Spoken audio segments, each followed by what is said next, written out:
నా మనసులో కూడా తనతో ఏదో రిలేషన్ ఉందనే ఫీలింగ్ ఇంకా ఎక్కువైంది. తనని బావాని పిలవడం ఆపలేకపోతున్నాను. తన ఈ చిన్న ఆనందానికి అడ్డు చెప్పకూడదు. వెంకీ గారు, హలో వెంకీ గారు, హ? అ, ఉన్నారా? ఏం మాట్లాడట్లేదు? అదేనండి, నేను మిమ్మల్ని బావా అని పిలవచ్చా? మీకు ఇబ్బందిగా ఉంటే వద్దులేండి, పిలవను. పద్దు గారు, మీరు ఎలాగైనా పిలవండి, నేను కాదన్ను. మీ ఆనందాన్ని పెంచగలను, పంచుకోగలను. కానీ మీ బాధకు మాత్రం నేనే రోజు కారణం కాను. అయ్, వెంకీ గారు ఒప్పుకున్నారు.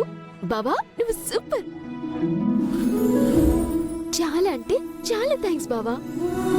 ఇక నుండి బావా అని పిలుస్తాను. ఈ రోజే డౌన్లోడ్ చేయండి, మీ ఫేవరెట్ షోస్ చూడండి.